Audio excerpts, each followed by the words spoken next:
ask all residents to stay indoors during the curfew time.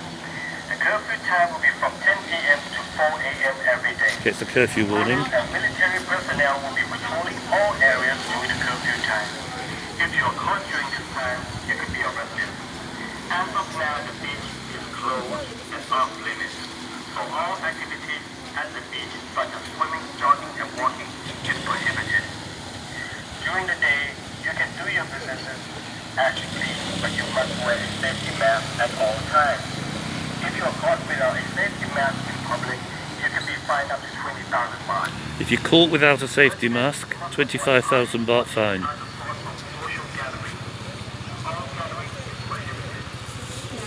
All gatherings are prohibited. So this is a message being given out in good English by a drone that's just been set off from this what once was an exercise area. Fascinating stuff, isn't it?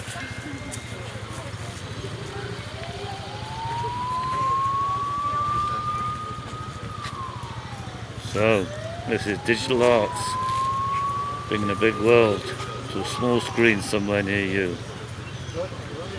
Remember, have fun, will travel.